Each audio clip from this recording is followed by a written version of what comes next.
Boa noite, caros ouvintes. Estamos começando nesta quinta-feira, 13 de novembro de 2025, em nome do Pai, do Filho e do Espírito Santo, programa Kairos Tempo de Graça, de número 966. Eu sou Paulo Miziara e ficaremos juntos até as 9h30 da noite, nos 1.600 kHz AM da Rádio 9 de Julho. Nos trabalhos técnicos, o meu amigo Michel Silva. Olha ele aí, grande Michel. Em nome do Michel, e aproveitando a presença do Michel, quero agradecer a toda a equipe da Rádio 9 de Julho. Muito obrigado pelo carinho de vocês, pelo trabalho que vocês fazem. Muito obrigado por poder participar também dessa comunidade que é a Rádio 9 de Julho. Então, eu quero agradecer demais à Paróquia Nossa Senhora do Brasil por manter esse nosso programa no ar. Do fundo do meu coração, muito obrigado. Obrigado por todas as pessoas que pagam os seus dízimos lá na paróquia, que ajudam a paróquia das mais diferentes maneiras. Então, eu agradeço demais cada uma dessas pessoas. E não precisa nem falar em relação aos sacerdotes da paróquia, né? Por todo o amor, por toda a dedicação que tem por Cristo, pela igreja e por todos nós, né? Muito obrigado do fundo do meu coração. Então, eu quero hoje ler com vocês aqui as mensagens que o monstro Michel Silva me mandou, mensagens que chegaram no dia 3/11, segunda-feira, tá bom? Vamos ler as mensagens, porque é importante que a gente leia as mensagens e é importante que a gente participe, né? Que vocês também participem. Cristina Ranagosco, ensinar o que um leigo pode fazer e que só o padre pode fazer é muito instrutivo para todos nós. Verdade. Cada um de nós temos um papel na igreja. Cada um de nós. Veja, você, e é interessante isso, porque nós perdemos essa ideia, essa obrigação e essa missão.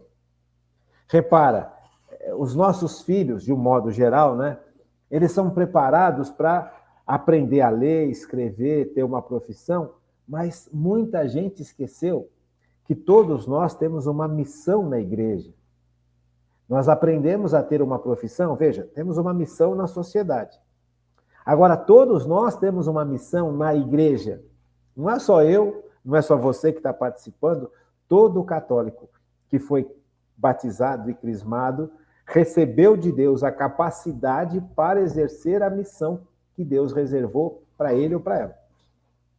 Só que nós perdemos de vista este conceito, esta verdade. Nós perdemos de vista a importância que é a igreja e a importância que é trabalhar na igreja e pela igreja, no mundo.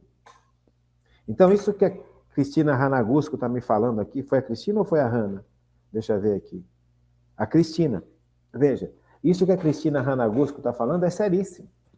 Nós precisamos resgatar essa obrigação, essa missão.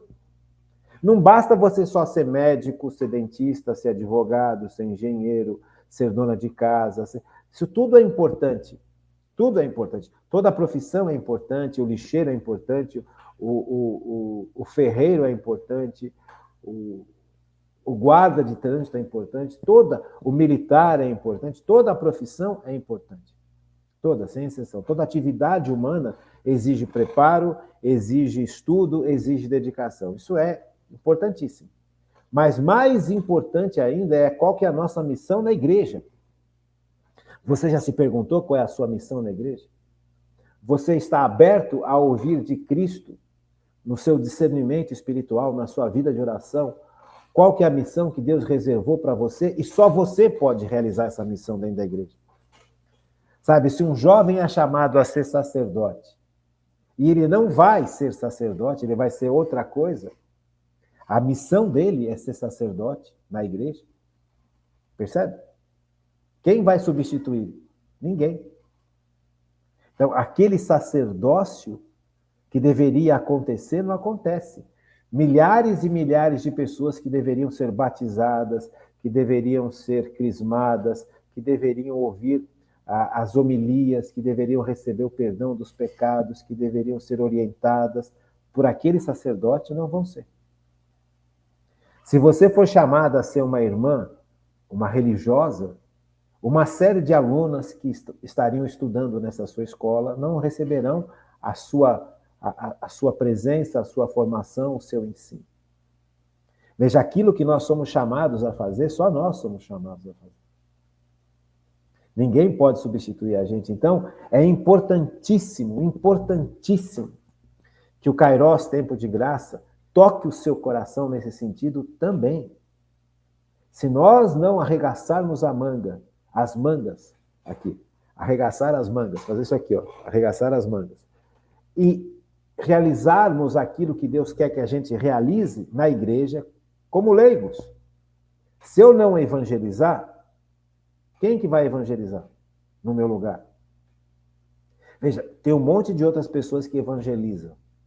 Graças a Deus. Cada pessoa vai ter a sua ação e vai ter o grupo de pessoas que vão ser atingidas a partir daquela evangelização. Mas se eu não evangelizar, e o meu chamado é evangelizar, aquele grupo que seria atingido pela minha evangelização não será atingido. E a responsabilidade é minha. Veja, é muito sério isso, viu, gente? Então, está na hora da gente sair dessa letargia de achar que só estar no mundo sem se preocupar com as coisas da igreja, como nós estamos sendo formados hoje, é real. Isso é um absurdo, tá bom? Muito obrigado, Cristina Ranagusco, pela sua mensagem. Magda Barbosa, boa noite, doutor Paulo. Escutando pela rádio, gratidão. Que legal, a rádio apresenta o programa às 8 horas, começa às 8 horas. Que bom que você tem horário, que você está podendo participar, tá bom, Magda? Rosilda Lovengre, boa noite, doutor. Boa noite, meu professor Paulo, aqui presente nesse dia. Que bonitinho. Muito obrigado, Rosilda. Selma Caires Neves, boa noite, doutor Paulo. Semana sem gripe e com muitas bênçãos. Graças a Deus, estou melhorando daquela gripe que ficou 1 mês, 2 em cima de mim. Estou saindo dela, graças a Deus, estou aqui inteiro. Muito obrigado. Gente, muito obrigado pelas orações, muito obrigado pela intercessão de vocês, tá? Cristina Ranagusco, novamente. Boa noite, doutor Paulo. Bênçãos de Deus para este início de novembro. Aula maravilhosa de aprendizado da nossa Igreja Católica. Os mandamentos de Deus nunca mudam. É isso que precisamos entender. Obrigada por lembrar sempre. Amém. Verdade. Perguntei na aula passada, vocês querem que eu continue um pouco mais esse resumo? E agora, depois que terminar de falar os sacramentos, falar um pouquinho sobre os mandamentos? Porque se vocês não quiserem, eu volto para a vida de oração, a gente vai analisar o Pai Nosso e depois nós terminamos o Kairos e vamos começar a história da igreja. Mas como eu falei na aula passada, eu tenho percebido que muita gente está gostando dessas aulas, desse tipo de aula resumo, em que o Espírito Santo é apresentado na sua ação. Se vocês quiserem que eu vá um pouquinho mais, porque tem muita gente nova participando do programa, e as pessoas mais velhas do programa também estão gostando, eu posso continuar um pouquinho mais sobre esse resumo. Se vocês quiserem que termine o resumo e já parta para o Pai Nosso, e depois começar a estudar a história da igreja, vocês que me vão falar, tá bom? Então eu coloco na mão de vocês, porque eu tenho percebido esse discernimento, eu tenho percebido esse desejo de muita gente e eu quero partilhar isso com vocês. A Magda Barbosa diz assim, seu programa é muito legal, em nome do José Henrique. José Henrique, muito obrigado. Magda, muito obrigado. Agradeço muito a mensagem de vocês, tá bom? Quem mais aqui? Deixa eu ver. Lúcia Fidelis. Boa noite, que pena que descobri agora que o senhor mudou de horário. Este horário não consigo assistir hoje por acaso Deus lhe abençoe sempre e sempre. Está assistindo hoje por acaso. Ela assistiu no dia 3 por acaso. Veja, já expliquei. Volto a falar. Os programas estão gravados na igreja, na Rádio 9 de Julho, no YouTube da rádio e no Facebook da rádio. Os programas estão gravados. Se você não pode assistir o programa pela rádio, pelo Facebook e pelo YouTube às 8 horas da noite, pelo YouTube e pelo Facebook da rádio, continuam gravados. Então, você pode pegar o programa que aconteceu às 8 horas da noite e ouvi-lo às 10, às 11, à meia-noite, Está gravado na rádio. Basta você entrar no Facebook da Rádio 9 de Julho e no YouTube da Rádio 9 de Julho que você vai escutar o programa, tá bom? Então é importante que você saiba disso, que não importa que agora o programa é às 8. Você pode escutar o programa às 11, como você estava acostumado. Você pode escutar esse programa que aparece às 8, às 10 horas, como você estava acostumado, tá bom? GM Hansten Procópio. Boa noite, doutor Antônio Paulo Marão Miziara. Paz e bem, muito obrigado, GM, um grande abraço. Ó, o Zé Roosevelt Martos aqui. Boa noite, doutor Antônio Miziara. Paz e bem, amém. Muito obrigado, Zé, um grande abraço. Deus é o caminho, a verdade e a vida, ele me manda essa mensagem. Muito obrigado, viu, Zé? Um abração para você. Isaura Machado, boa noite, boa noite. Boa noite. Obrigada pela sua mensagem lindíssima. Amém. Eu sou Isaura Machado, sou amiga do Frei José Moacir. Olha que legal, tá bom? Muito bem-vinda, Isaura. Agradeço a sua mensagem. Mando um grande abraço para o Frei, tá? Um abraço no coração dele. Ela fala, eu sou de Portugal. Isaura Machado. Olha só que bacana. Muito obrigado, Isaura. Um grande abraço. Um abraço, um beijo para o povo aí de Portugal. Tá legal? Agradeço muito a sua gentileza. O povo é gentil, né? O povo é gentil, gente. O povo é gentil. Magda Gonçalves Barbosa, catequese diária. Muito obrigado, Magda, pela sua presença. E é isso aí, tá bom? Quanta gente mandou mensagem, né? Muito obrigado, gente. Do fundo do meu coração. Então vamos continuar o nosso estudo sobre a ação do Espírito Santo no sacramento da Eucaristia. Então é o Espírito Santo quem faz o corpo, o pão se tornar carne de Cristo e o sangue se tornar, e o vinho se tornar sangue de Cristo. Então é a ação do Espírito Santo de uma forma muito bonita e é também a ação das palavras que o sacerdote pronuncia, que são as palavras de Cristo que ele proclamou na última ceia. Então, isso nós vimos bem visto na aula passada, eu não vou rever tudo, né? Porque senão fica repetitivo, fica chato. Então, se você não assistiu a aula passada, basta você entrar no Facebook da Rádio 9 de Julho e no YouTube da Rádio 9 de Julho e acessar a aula passada, que vai explicar tudo isso. Nós vimos como trechos importantes o Evangelho de São João, capítulo 6, onde Jesus começa a apresentar a realidade da Eucaristia que ele vai estabelecer. Então, ele está preparando os seus discípulos desde muito tempo lá atrás para que eles compreendam a Eucaristia.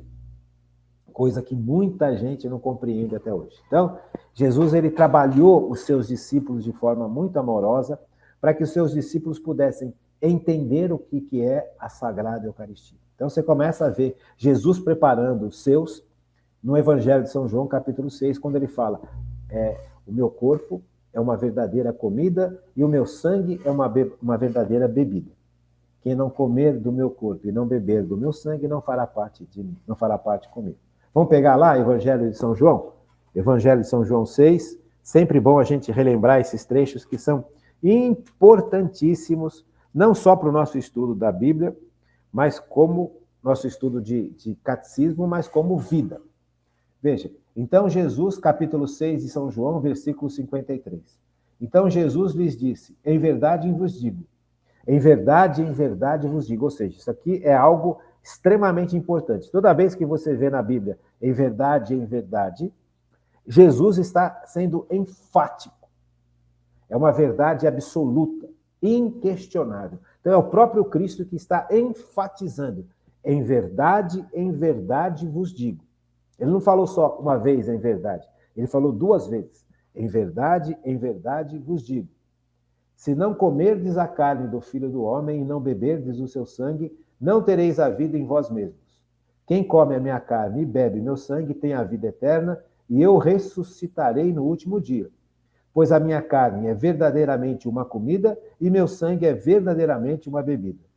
Quem come a minha carne e bebe meu sangue, permanece em mim e eu nele. Percebe? Então, não sou eu que estou falando, não é o Papa que falou, não são os bispos, é Cristo. Então, Cristo, ele está se oferecendo à humanidade como alimento, Alimento que santifica e alimento que transforma. Alimento que vai nos fazer ser novos Cristos nesse mundo e conseguir entrar na vida eterna. Sem a carne de Cristo, nós não entraremos na vida eterna. É impressionante isso, né? Então, isso nós já vimos bastante. Então, Jesus aqui ele está preparando todos os seus discípulos. Nesse instante aqui, tinha um monte de discípulos ouvindo o que Jesus estava falando. E quando eles entenderam que Jesus tinha falado exatamente isso, literalmente, que eles teriam que comer a carne dele e beber o sangue dele, um monte dos discípulos, muitos, foram embora. Abandonaram Jesus. E Jesus questiona aos que ficaram, porque os que ficaram também, os 12, não tinham entendido. Eles falam, mas é isso mesmo? Nós vamos ter que comer a carne de Jesus? Jesus ainda questiona, vocês não querem ir embora também? Porque eu não vou voltar atrás. É exatamente isso. Você vai ter que comer minha carne e beber meu sangue. Veja, a princípio, eles não sabiam como isso ia acontecer. Mas Pedro responde a Jesus de uma forma muito bonita, quando Jesus questiona até os 12, se eles não querem ir embora também, como os outros foram embora, quando Jesus afirmou que eles teriam que comer a carne dele e beber o sangue dele, Pedro fala para Jesus, nós continuamos contigo, porque só tu tens palavras de vida eterna. Então, Pedro não sabia como ia acontecer e como ele deveria comer a carne de Cristo e beber o sangue de Cristo. Ele entendeu, e os demais apóstolos entenderam, aquilo que Jesus tinha falado, que era literal, mas eles não sabiam como ia ser. Mas eles confiaram em Deus. Eles confiaram em Cristo. E Pedro fala para Cristo, só tu tens palavras de vida eterna. Ou seja, eu não sei como que a gente vai fazer isso, mas se o senhor está falando que é para fazer isso, nós vamos ficar. Veja, aqui é um ato de fé de Pedro e dos demais discípulos que ficaram ao lado de Cristo e não abandonaram Cristo quando Cristo falou que eles deveriam comer a carne dele e beber o sangue dele. Nós já explicamos isso muito, muito, muito, mas só para a gente enxergar e perceber a importância da Eucaristia. Tem muita gente, tem muito cristão hoje que não entende isso. Porque não confiam no Cristo de verdade. Acham que Cristo é aquilo que eles pensam de Cristo. Cristo revela quem é Deus. Veja, isso é importante, gente. Não só em relação à Eucaristia, mas importante em relação a tudo. Como é que eu sei como é Deus? Porque Deus se revelou. Deus não é fruto da minha imaginação. Não foi o homem que criou Deus para suportar a ideia da morte, como fala Nietzsche. Não foi homem que criou Deus para suportar a ideia da separação, quando uma pessoa que você ama morre, para você suportar essa realidade. Então você cria esse mito que é Deus. Não, Deus ele é o criador de tudo. Foi Deus que criou a humanidade. Então Deus se revela para a humanidade a partir do povo de Israel e Cristo apresenta a revelação plena de quem é Deus. Então, Deus não é fruto da minha imaginação. Deus não é um Papai Noel. Deus tem sua característica. Deus age de forma como Cristo viveu e ensinou. Então eu não posso inventar uma ação de Deus diferente daquilo que Cristo ensinou. Eu não posso inventar palavras de Deus diferentes daquelas que Cristo falou. Eu não posso construir na minha cabeça a ideia de um Deus diferente daquele Deus que Cristo revelou para nós como é. Percebe? Então, Cristo, ele é um homem boníssimo. É Deus que se faz homem. Ele é boníssimo, ele é misericordioso, ele é justo, mas ele é incisivo. E aqui, Cristo está sendo extremamente incisivo. Vocês também não querem ir embora? Pode ir embora, porque vocês vão ter que comer meu corpo e beber minha carne. Vão ter que comer minha carne e beber meu sangue, perdão. Vocês vão ter que comer minha carne e beber meu sangue. Eu não estou falando de forma figurada, é literal. Em verdade vos digo. Então, Jesus está preparando a humanidade para isso, porque é uma grande novidade. Porque até então, os outros povos ofereciam sacrifícios aos deuses falsos, inclusive sacrifícios humanos. Então Jesus aqui está falando que não é assim. O Deus verdadeiro não exige sacrifícios humanos. O Deus verdadeiro se dá para alimentar a humanidade. O verdadeiro Deus não se alimenta da humanidade, ele se dá como alimento à humanidade. Veja que amor que Deus tem por todos nós. Esse ponto é outro. Então veja, em São Lucas, que é a última ceia, Jesus estabelece a Eucaristia. Quem celebra a primeira missa é Cristo, na última ceia. Então Cristo mostra agora de forma definitiva como é que a gente vai comer a carne dele e como é que nós vamos beber o seu sangue. Ele pega o pão, parte, e por milagre, porque ele é Cristo, ele transforma o pão na carne dele e fala, isto é o meu corpo que será entregue por vós. Nos dias seguintes, ele vai entregar literalmente a sua carne por nós numa cruz. Mas antes de entregar a sua carne por nós numa cruz, ele entrega a sua carne por nós na forma de pão. E este pão já não é mais pão, porque foi por milagre transformado na carne de Cristo, e é o próprio Cristo quem fala isso. Veja, em Lucas 22, ele está falando exatamente isso, Lucas 22, 19. Ele fala o seguinte, tomou em seguida o pão e depois de ter dado graça, partiu e deu-lhes dizendo, isto é meu corpo que é dado por vós, fazei isto em memória de mim. Ele não fala isso representa o meu corpo, ele transforma aquele pão no corpo dele, literalmente, é milagre. Jesus não dividiu, Jesus não multiplicou o pão. Um dos grandes milagres de Jesus é quando ele multiplica os pães. Ele estava ensinando um monte de gente que estava sentado ao redor de Cristo, ouvindo Jesus falar, e passaram-se os dias, as pessoas não se afastavam, porque Jesus, quando falava, era lindíssimo. Jesus pregava de forma lindíssima, de forma maravilhosa, o amor exalava em Cristo, a sabedoria exalava em Cristo plenamente. Então, quem ficava ouvindo Jesus ficava extasiado com o conhecimento, com a sabedoria, com a bondade, com a benignidade, com a beleza de Cristo, com a força do seu ensino.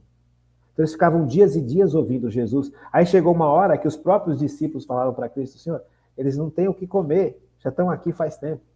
Então, Jesus falou, o que eles têm aqui? Pão.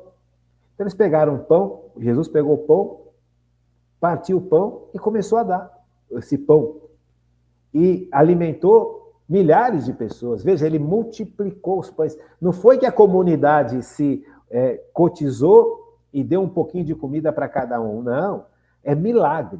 Jesus estabelece o milagre da multiplicação dos pães. Se Jesus é capaz de multiplicar os pães, ele é capaz de transformar o pão na sua carne. Então Jesus está falando, isto é... Veja,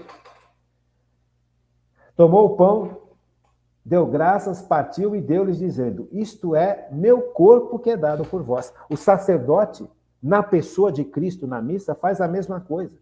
Ele pede a ação do Espírito Santo antes desse momento de oração eucarística, né? Ele pede a ação do Espírito Santo. Quando o Espírito Santo foi pedido, nós todos ajoelhamos, porque o Espírito Santo está agindo. O padre, na pessoa de Cristo, vai falar, isto é meu corpo. Ele pega o pão, eleva o pão e fala, isto é meu corpo. Então, sob a ação do Espírito Santo e debaixo das palavras de Cristo, pronunciadas pelo próprio Cristo na pessoa do padre na missa, aquele pão também se transforma no corpo de Cristo, assim como foi na ceia em que Cristo fez isso pela primeira vez. Da mesma forma, o sangue. O sacerdote pega o cálice com vinho dentro e fala, isso é meu sangue que será derramado por vós, o sangue da nova e eterna aliança. Veja, aquele vinho já não é mais sangue. Pela ação das palavras do sacerdote, que é Cristo agindo na pessoa do sacerdote, é a pessoa do sacerdote agindo na pessoa de Cristo, em persona Christi, aquele vinho se transforma milagrosamente no sangue de Cristo. Mantém o aspecto visível de vinho e mantém o aspecto visível de corpo, de pão. Só que já não é mais pão, já não é mais vinho. É o corpo, sangue, alma e divindade de Jesus. É o grande mistério, porque é o grande milagre da igreja. Não existe maior milagre do que a transubstanciação. Que nem eu falei nas aulas passadas, ressuscitar os mortos que Jesus foi capaz de fazer é um grande milagre, mas ele está presente na Eucaristia, em corpo, sangue, alma e divindade, não tem milagre maior que esse. E toda a missa nós participamos desse milagre. Todas as missas, sem exceção.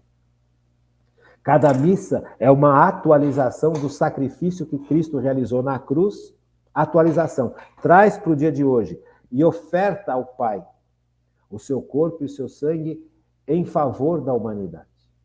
E se oferece à própria humanidade como alimento. Veja, isso é fantástico. Então, a Eucaristia é o ápice do amor de Deus pela humanidade. É o ápice. Então, Jesus se faz homem e depois ele aceita se ofertar como carne, sangue, alma e divindade. Então, nós estamos diante de um milagre fantástico, maravilhoso, um mistério que cada vez que a gente estuda um pouquinho, a gente compreende um pouquinho mais, e a gente percebe que tem muito mais para compreender, ou seja, isso é um mistério. A gente mergulha nesse mistério, e quanto mais você aprende, mais você percebe que tem que aprender. Então é importante, muito importante. Veja, tem um outro trecho que eu quero ler para vocês, que agora é São Paulo. São Paulo, falando aos coríntios, ele vai explicar para os coríntios a importância da Sagrada Eucaristia. Veja, São Paulo é discípulo de Cristo, agora se tornou discípulo de Cristo. Ele era perseguidor de Jesus, e ao ter uma experiência viva com Jesus, extremamente viva, no caminho de Damasco, São Paulo cai por terra. Porque ele encontra a verdade. São Paulo se depara com Cristo, que é a verdade. São Paulo tinha uma visão religiosa distorcida. Ele achava que o reino de Deus, a salvação, chegaria por força humana. Se todos os judeus cumprissem todos os mandamentos, Deus seria obrigado a salvar a humanidade. Veja, a visão de salvação de São Paulo é uma visão totalmente perdida, distorcida. Quando ele encontra Jesus face a face, Jesus se revela para Paulo que estava indo para matar os católicos e para trazer de volta aqueles que não negassem a Cristo para Jerusalém, porque o catolicismo estava se espalhando. Como em Jerusalém começou a perseguição aos católicos, os católicos fugiram. E Paulo ficou muito bravo com isso, porque ele não admitia que os judeus se tornassem católicos. Os judeus tinham que continuar judeus, como religião. Porque a única forma do reino de Deus acontecer na terra e a salvação acontecer na terra, se todos os judeus cumprissem todos os mandamentos. Então eles perceberam, o próprio Paulo depois percebe que era impossível esse tipo de coisa, ao ter essa experiência com Cristo. Então, a partir da experiência com Cristo, Paulo se torna o grande evangelizador. E aí ele vai de região em região do mundo levando Cristo. Ele não leva mais o judaísmo, ele leva o cristianismo. E ao Coríntio era era um porto de Coríntio. Então era uma cidade muito difícil, gente. Corinto era uma cidade muito complicada. Toda cidade de porto é muito complicada, porque no porto vem um monte de gente, com as pessoas que vêm de fora, vem um monte de ideias novas, de conceitos novos, de costumes novos, de religiões diferentes. Então, Coríntio era um lugar muito diverso, muito complicado. Então, a comunidade cristã em Corinto também sofria, porque ela estava em choque em relação a todas as novidades que chegavam em Corinto. Então, cada um que chegava em Corinto falava, olha, meu Deus é assim, o outro que chegava, o Deus é diferente, o outro que chegava, o Deus é assado. Você percebe? Então, era muito difícil viver em Corinto. Muita prostituição, muita corrupção, muito vandalismo. Cidade de porto. Não sei se você já viu como que é um porto. O porto é um lugar que tem muita prostituição, tem muito vandalismo, tem muita violência. Por quê? Eu não vou ficar explicando isso, você sabe muito bem como que é, né? Então, São Paulo está orientando essa comunidade. E nesse capítulo 11, ele vai falar sobre a celebração eucarística. Como é que se celebra a Eucaristia? Como é que a gente deve se comportar na Eucaristia? Qual que é o sentido da Eucaristia? Muito bonito esse trecho, também importantíssimo. 1 de Coríntios 11, versículos 23, versículos 17 até o 34. São muitos versículos. Eu não vou ler todos com você, mas só para você entender o contexto. Então, São Paulo aqui, falando para a comunidade cristã de Corinto, ele está explicando a importância da missa. Que a gente não pode ir para a missa de qualquer jeito. Porque naquele tempo de Paulo, a missa era uma ceia. Eles ceiavam, comiam, e durante esta ceia, eles celebravam a Eucaristia, como Cristo fez com os seus discípulos. Hoje nós não ceiamos mais no sentido que Paulo fazia, no sentido de jantar, né? Inclusive, nós vamos à missa com 1 hora antes, 1 hora depois de ter feito a refeição. Tem que estar em jejum, porque você está diante, realmente, de Jesus presente em corpo, sangue, alma e divindade. Então, a celebração foi tomando essa forma diferente, hoje em dia. Mas ela é extremamente importante e válida. Igualzinho, praticamente, o que Jesus fez. A parte mais importante continua igualzinho. Tá bom? Então, o próprio Cristo em Emaús, naquele caminho de Emaús, que os discípulos estão desacorçoados porque descobriram que Jesus não tinham visto Jesus ressuscitado, o próprio Cristo vai formando aqueles discípulos, explicando, olha, é assim, assim, assim.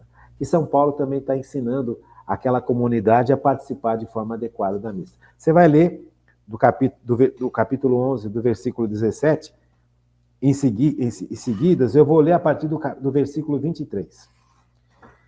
É São Paulo falando. Eu recebi do Senhor o que vos transmiti. O que o Senhor Jesus, na noite em que foi traído, tomou o pão. Depois de ter dado graças, partiu e disse, isto é meu corpo, que é entregue por vós. Fazei isto em memória de mim. Veja, Jesus, o próprio Cristo, instrui de maneira sobrenatural a São Paulo. Porque Paulo não conheceu Jesus. Paulo foi perseguir os cristãos. Jesus já tinha sido morto e ressuscitado. São Paulo tem uma experiência com Jesus ressuscitado. E olha o que São Paulo fala. Veja, São Paulo está agindo em nome de Cristo agora. Ele é um cristão, ele é um apóstolo, o apóstolo dos gentios. Ele vai celebrar, ele vai pregar, ensinar e celebrar os sacramentos, como Jesus mandou. E olha o que ele fala. Isso aqui é o comecinho do catolicismo, gente. Eu recebi do Senhor o que vos transmiti. Eu recebi do Senhor o que eu vos transmiti. Que o Senhor Jesus, na noite em que foi traído, tomou o pão e, depois de ter dado graças, partiu e disse, isto é meu corpo que é entregue por vós. Fazei isto em memória de mim. Veja, São Paulo fala exatamente as mesmas palavras que Jesus.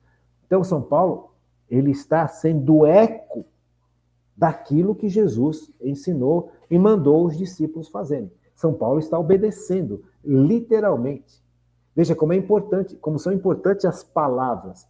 São Paulo fala exatamente as palavras que Cristo mandou que fosse falado, para que a Eucaristia pudesse acontecer. Se aquelas palavras que Cristo falou não forem repetidas de forma adequada na celebração eucarística, pelo sacerdote ordenado, não acontece o sacramento. Não é válido o sacramento. Então, São Paulo está falando exatamente o que tem que ser falado, o que Cristo mandou que fosse falado, sob a ação do Espírito Santo. Porque é a ação do Espírito Santo que faz com que essas palavras transmitidas por Cristo e agora repetidas pelo sacerdote que age na pessoa de Cristo, se faz presente a Eucaristia. Deu para entender? Isso é muito importante.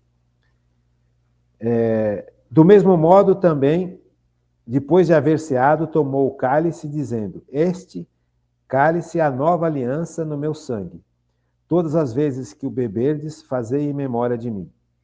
Assim, todas as vezes que comeis desse pão e bebeis desse cálice, lembrais a morte do Senhor até que ele venha. Portanto, todo aquele... Veja, São Paulo está mostrando a importância da celebração eucarística e mostrando a importância do preparo para a celebração eucarística. E aqui no versículo 27 ele vai falar algo que é importantíssimo. Você repara que ele fala exatamente as mesmas palavras de Cristo? Percebe? São Paulo. Então, a igreja está agindo na pessoa de Cristo, em nome de Cristo, e obedecendo o que Cristo mandou que fosse feito. Porque é Cristo quem estabelece a Eucaristia, é Cristo quem celebra a missa. A primeira missa foi celebrada por Cristo e Cristo deu o mandato de celebrar a missa à igreja, ao sacerdote ordenado. Não a qualquer leigo ou a qualquer leiga. Para celebrar a missa é necessário que receba o sacramento da ordem. Então, São Paulo está revelando essa realidade para o mundo, ensinando de forma coerente para aqueles habitantes de Corinto, porque eles estavam participando da ceia de qualquer jeito.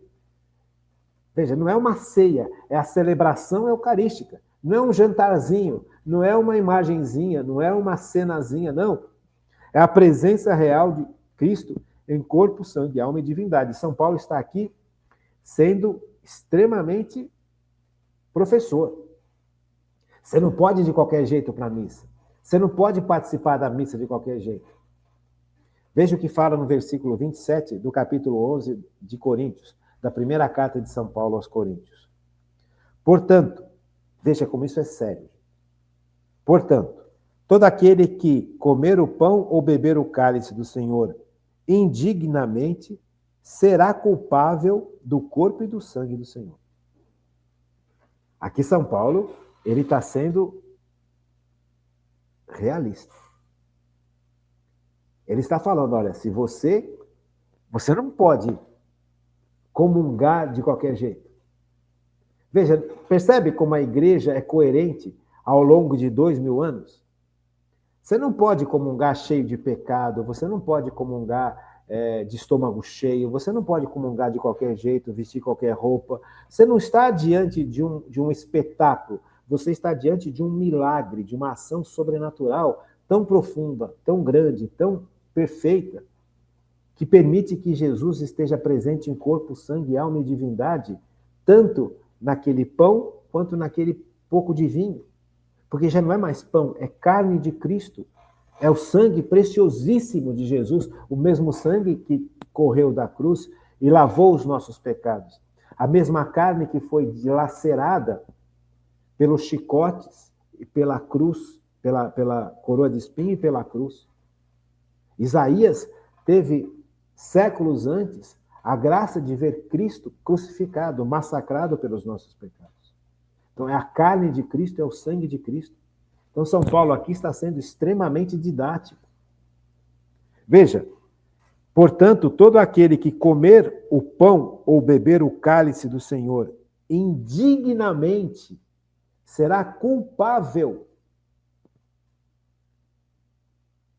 do corpo e sangue do Senhor. Culpável. Veja quantas comunhões sacrílegas estão acontecendo hoje em dia. As pessoas vão para a missa debaixo de pecados terríveis. Debaixo de pecados terríveis. Adultério, fornicação, masturbação, pornografia, roubo, corrupção, apoio ao aborto, apoio à eutanásia, fofoca, injúria, inveja, maldições, repleta disso, e tem a ousadia de comer a carne de Cristo e beber o sangue de Cristo. Gente, isso é medonho. Sabe? Veja, São Paulo está falando exatamente isso. Pessoas que vivem na gula, pessoas que vivem na bebedeira, nas drogas, e têm a ousadia de comungar o corpo e o sangue de Cristo. Não se pode fazer isso. São Paulo está falando isso desde o primeiro século. A igreja tem que mudar. Gente, não tem que mudar. Quem tem que mudar somos nós. Sabe, Jesus não é um Papai Noel, Jesus não é um bom velhinho. Jesus é Deus que se fez homem. E ele se entrega por nós numa cruz. E ele nos dá o seu corpo e sangue para que a gente comungue, para que nós busquemos viver em santidade. Para eu comungar o corpo de Cristo, no mínimo eu tenho que ter confessado todos os meus pecados, arrependido. Eu não posso chegar lá e comungar e falar, depois eu me confesso. Não, eu vou me confessar primeiro, porque eu não posso comungar em pecado grave, gente. Pelo amor de Deus, São Paulo está falando isso há milênios atrás, que São Paulo está falando isso para a gente, e as pessoas parecem que esqueceram isso. Veja, você, aquilo não é um teatrinho, é Jesus presente em corpo, sangue, alma e divindade. Vamos ler de novo? Portanto, todo aquele que comer o pão ou beber o cálice do Senhor indignamente será culpável do corpo e sangue do Senhor. Ao invés de você comungar para ser santificado, quando você comunga em pecado, sem estar preparado para a missa, sem estar nem aí para o que está acontecendo, você está se condenando. Porque é uma blasfêmia ao corpo e o sangue de Cristo. Que cada um examine a si mesmo e assim coma desse pão e beba desse cálice. Aquele que come e bebe sem distinguir o corpo do Senhor, come e bebe sua própria condenação. São Paulo. 1 de Coríntios 11, versículos 27, 28 e 29. Eu vou ler de novo. Portanto, todo aquele que comer o pão ou beber o cálice do Senhor indignamente será culpável do corpo e do sangue do Senhor. Que cada um examine a si mesmo e assim coma desse pão e beba desse cálice. Que cada um examine a si mesmo. Gente, o que é examinar a si mesmo? É fazer um exame de como está a sua vida. Veja, a pessoa está vivendo em adultério e acha que pode comungar o corpo e o sangue de Cristo. Eu tenho o direito de ser feliz. Veja, é São Paulo que está explicando para a gente. Aquele que come e bebe, versículo 29, do capítulo 11, da 1 de Coríntios de São Paulo. Aquele que o come e o bebe sem distinguir o corpo do Senhor, come e bebe sua própria condenação. Percebe? Então, é uma realidade que hoje em dia também está escancarada. Será que todo mundo que participa da comunhão, que levanta e pega a fila da comunhão para comungar, está preparado para comungar? Está em jejum de pelo menos 1 hora, confessou os seus pecados, arrependido, confessou na confissão sacramental, recebeu o perdão dos pecados, fez o propósito de não mais pecar, fez o propósito de buscar santidade. Gente, Deus nos deu todos os instrumentos para que sejamos santos. A santidade, como dom, já foi dada. Deus, quando nós fomos batizados e crismados, Deus nos deu todas as ferramentas para sermos santos. Se não somos santos, porque Deus se dá em corpo, sangue, alma e divindade para a nossa santificação, é porque nós não estamos agindo de forma adequada, nós não tomamos a decisão de sermos santos, porque a capacidade de santidade já foi dada. Então, veja, quando eu comungo, quando eu ouso levantar, porque está todo mundo levantando e eu não posso ficar aqui, vão pensar de mim? Gente, isso é pecado gravíssimo, eu estou comungando a condenação. São Paulo fala claramente. Só que ninguém mais fala isso. Não vamos assustar as pessoas. Gente, pelo amor de Deus, assustar as pessoas, não existe assustar as pessoas. As pessoas hoje chegaram num nível que não se assustam mais com quase nada. Basta você andar no meio da rua que você vai ver que você não... Quem que vai assustar mais o que a gente? Veja o absurdo das coisas que estão acontecendo. Então, é claríssima, a palavra de Deus é claríssima. A gente não pode brincar com essas coisas. São Paulo afirma categoricamente: aquele que come e bebe sem distinguir o corpo, e o corpo do Senhor come e bebe...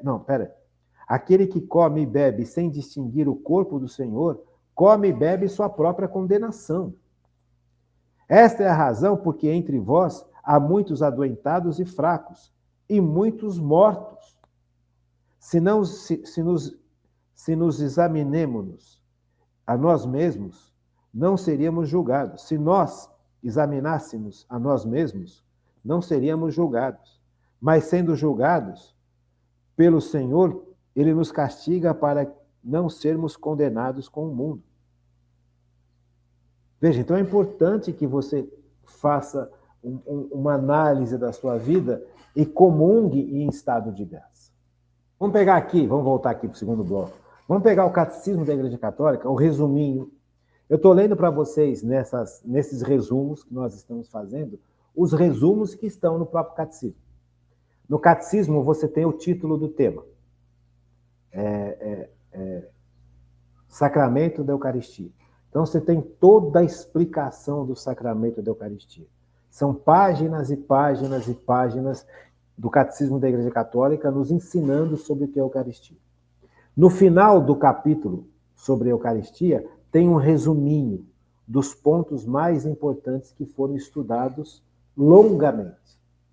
Então, é esse resuminho que eu estou lendo para vocês e trabalhando em cima disso. Então, veja, o número 1415, que faz parte desse resuminho do próprio capítulo que está versando sobre a Sagrada Eucaristia, diz assim: quem quer receber a Cristo na comunhão eucarística deve estar em estado de graça.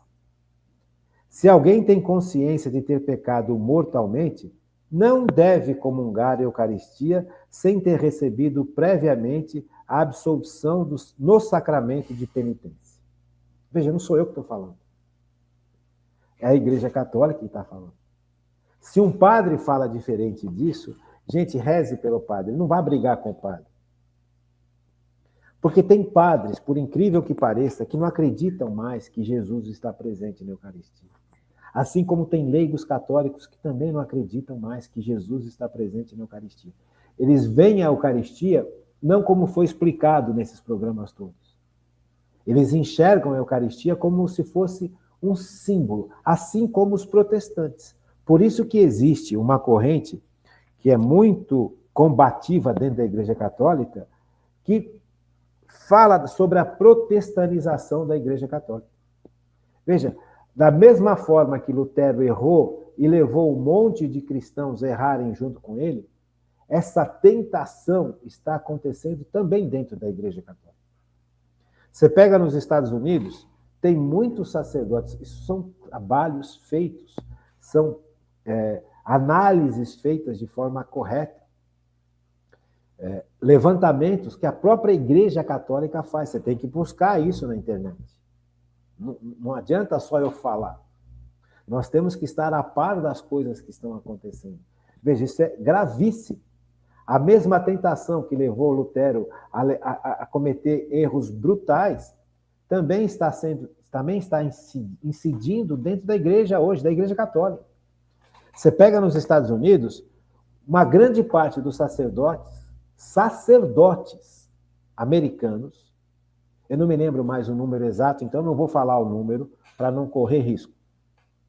Mas se você buscar na internet, você vai ver lá trabalhos feitos pela própria igreja de sacerdotes americanos e canadenses e europeus que não acreditam mais que Jesus está presente em corpo, sangue, alma e divindade na Sagrada Eucaristia. Por isso que eles deixam todo mundo comungar de qualquer jeito. Não, tudo bem, não tem problema. Deus é bom. No fundo, eles não acreditam mais que Jesus está presente. Isso é terrível. Então, por isso que nós precisamos evangelizar. Por isso que nós precisamos ensinar os leigos a verdade. E os leigos, aprendendo a verdade, não tem que brigar com os padres. Tem que dobrar o joelho no chão e interceder por esses padres, interceder por esses sacerdotes. Então, de repente, esses homens esqueceram desses trechos. Vamos ler de novo? 1 de Coríntios 11, versículo 27 até o versículo 32. 32, vamos lá. Portanto, todo aquele que comer o pão ou beber o cálice do Senhor indignamente será culpável do corpo e sangue do Senhor. Que cada um examine a si mesmo e assim coma desse pão e beba deste cálice. Aquele que o come e o bebe sem distinguir o corpo do Senhor, come e bebe sua própria condenação. Então, Jesus se faz presente na Eucaristia para a nossa salvação, para a nossa santificação. Mas para isso eu preciso acreditar que Jesus está presente. E quem vai me capacitar para acreditar é a virtude da fé, que é uma virtude teologal que nós recebemos no nosso batismo. E que vai crescendo na medida em que a gente vai vivendo na presença de Cristo, tanto nos sacramentos quanto na vida de oração, assim como na vida de serviço em favor da igreja. Percebe? Então, a virtude da fé me garante que Deus existe e me garante que Cristo é Deus que se faz homem e que tudo aquilo que ele ensinou e é ensinado pela igreja é verdade. Então, eu posso até que me esgoelar aqui durante aulas e aulas e aulas e aulas. Se você não deixar que a virtude da fé confirme isso que nós estamos estudando, você vai ficar divagando. Então, quem é que vai agir interiormente para que eu compreenda o que está sendo explicado aqui? É o Espírito Santo, através aqui da virtude da fé. A virtude da fé, que é uma capacidade sobrenatural, ninguém nasce com a virtude sobrenatural da fé. Nós recebemos a virtude sobrenatural da fé pelo Espírito Santo no nosso batismo. Então, para eu ter virtude sobrenatural da fé, que é uma capacidade de Deus que é derramado para nós, eu preciso ser batizado, crismado, eu preciso confessar, comungar, rezar. Veja, essa capacidade já está aqui dentro, só que ela precisa crescer. Como é que ela vai crescendo? Ouvindo o que nós estamos aprendendo aqui pelo Catecismo da Igreja Católica e pela Palavra de Deus, e pela ação específica do Espírito Santo, através da virtude da fé. Então, a virtude da fé me leva a ter certeza que Jesus está presente em corpo, sangue, alma e divindade na Eucaristia. Não foi a aula que eu te dei, essas aulas todas que nós estamos tendo, que vai fazer com que você acredite que Jesus esteja presente em corpo, sangue, alma e divindade. O que eu estou fazendo é construindo com você os conceitos para que você possa deixar que a virtude sobrenatural da fé confirme tudo isso. Entende? Então, veja, é a fé, a virtude da fé que me garante que Jesus está presente em corpo, sangue, alma e divindade. Então, quando você pega um monte de leigos, e até religiosos e sacerdotes, até bispos, que duvidam da presença de Jesus na Eucaristia, eles não estão deixando que o Espírito Santo haja neles, tanto pela ação dos dons de santificação, quanto pela ação da virtude da fé. Eles estão tentando entender a Eucaristia só de forma humana, sem deixar a ação sobrenatural vir em nosso auxílio. Então, o que nós temos que fazer? Brigar com essa gente, porque eles aprenderam errado também. Não adianta brigar. A gente tem que dobrar o joelho no chão e suplicar por eles, para que eles possam se abrir à ação sobrenatural da graça que santifica, da presença do Espírito Santo dentro de nós, que derrama os dons de santificação e as virtudes teologais, fé, esperança e caridade. Seríssimo, gente. Veja, então, o que nós estamos fazendo? Humildemente, nós estamos recolhendo aquilo que a igreja ensina há 2000 anos, revendo, aprendendo, entendendo humanamente e abrindo espaço para que o Espírito Santo, usando todas essas armas humanas que nós estamos fazendo agora, que é ler a palavra de Deus, ler o Catecismo da Igreja Católica, entender o que a tradição ensina, e isso permite dar espaço para a ação do Espírito Santo que ilumina a minha inteligência, que garante que isso é verdade. Então, a garantia vem do alto. Percebe? Então, é importantíssimo que a gente tenha isso. Então, não adianta brigar. Sabe? Eu já ouvi absurdos imensos. Eu já ouvi e já vi absurdos imensos. Eu só fico triste e não vou ficar brigando.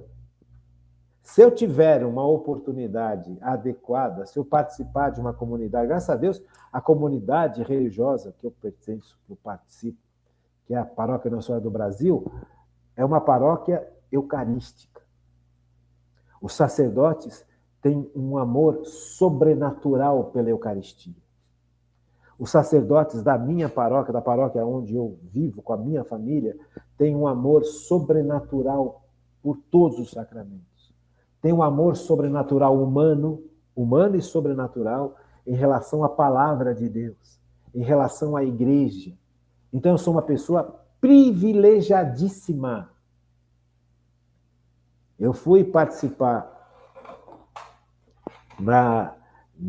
eu não gosto de falar isso, mas tudo bem, vai. No dia de finados, eu fui ao cemitério. E como eu teria que buscar o meu filho depois, eu levei ele para fazer a primeira fase de um dos vestibulares aí que ele está inscrito.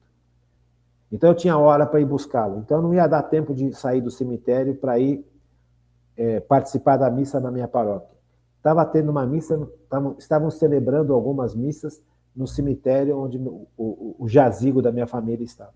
Então eu fui, visitei, rezei pelos meus mortos, pelos mortos da minha família, dos meus parentes, e aproveitei e participei da missa que estava sendo celebrada no cemitério onde eu estava, onde estão os restos mortais dos meus familiares, tanto da parte do meu pai quanto da parte da minha mãe. Então, todos os finados, todo dia 2 eu vou ao cemitério, rezo no túmulo da família do meu pai e rezo no túmulo da família da minha mãe. E depois, ou eu já participei da missa cedo, ou vou participar da missa mais tarde. Como eu não podia participar da missa mais tarde, e de manhã eu tive catequese com os pais da paróquia, não deu tempo para ir à missa, porque eu tive que levar meu filho para o vestibular, depois eu teria que ir lá buscar. Então eu participei da missa que estava sendo celebrada na capelinha do cemitério. Eu nunca tinha participado de uma missa celebrada na capelinha do cemitério.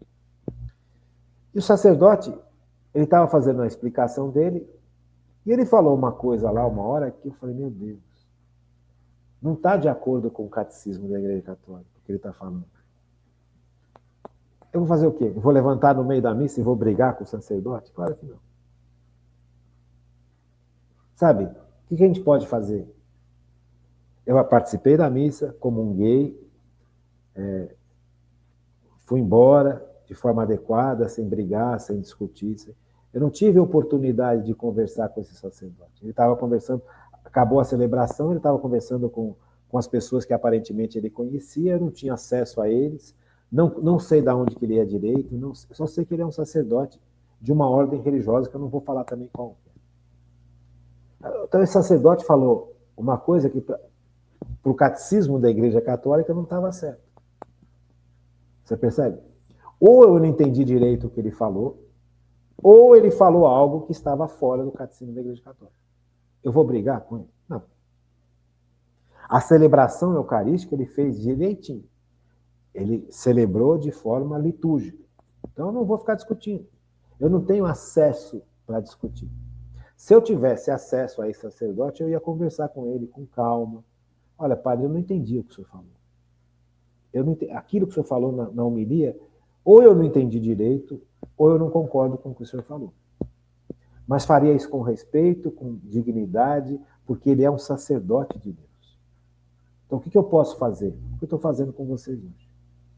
Hoje, eu gostaria de terminar esse programa, quando nós formos terminar o programa, rezando pelos sacerdotes, pelos leigos e leigas que se afastaram da verdade de Cristo.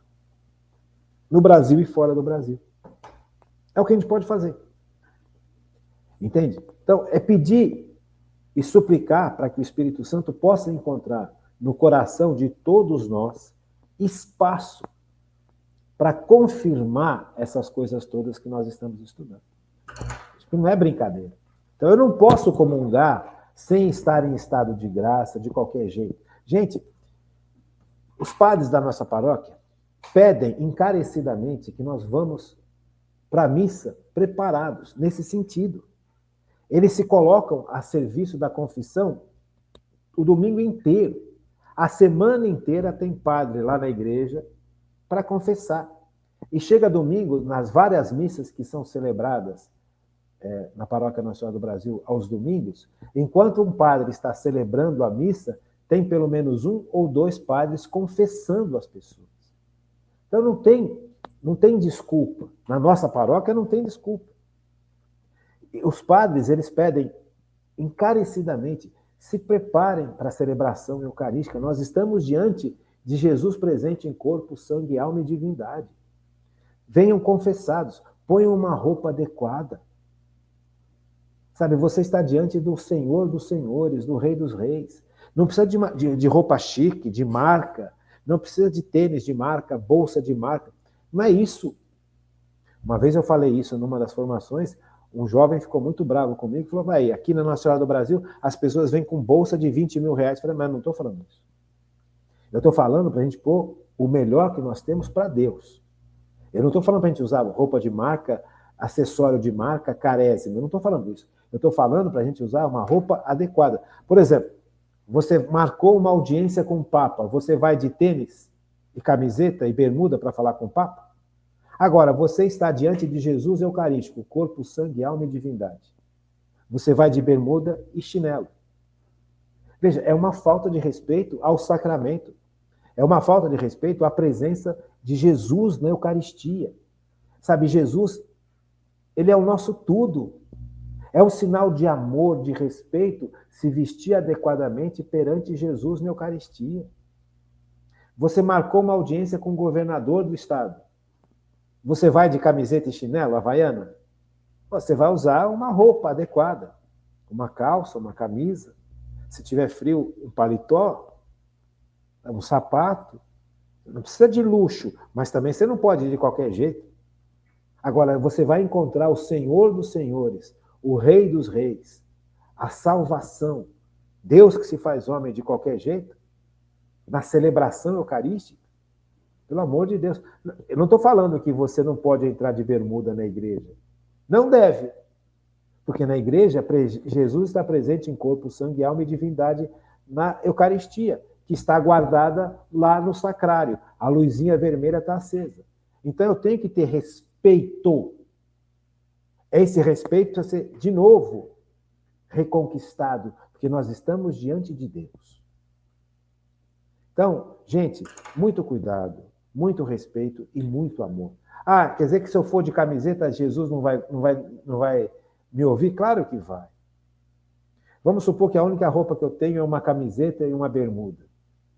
Eu não posso ir na igreja? Claro que pode. Não é isso que eu estou falando. O que eu estou falando é, vamos levar em conta a presença de Jesus em todos os detalhes da nossa vida na Eucaristia. Se eu estou diante de Jesus, eu me ajoelho diante de Jesus. No sacrário ou diante do altar, eu me ajoelho. Veja, isso é importante, porque é um sinal da minha fé. Eu acredito que Jesus está presente naquele sacrário. Então, eu estou de joelhos diante do Senhor. Sabe, há uma falta de respeito hoje, há uma falta de dignidade em relação a Cristo Eucarístico brutal. Brutal. Cristo não é um qualquer, gente. Cristo é Deus que se fez homem. Então, eu queria terminar esse programa suplicando ao Pai, em nome de Jesus, que a humanidade se renda a Cristo Eucarístico, que está presente em corpo, sangue, alma e divindade na Eucaristia. Que nós possamos nos render totalmente a Jesus e que possamos, de novo, permitir que o Espírito Santo ilumine a nossa inteligência e a nossa vontade com os dons de santificação, para que a gente reconheça essa presença maravilhosa e divina do corpo, sangue, alma e divindade na Eucaristia. Fiquem com Deus, uma boa noite e até amanhã, se Deus quiser.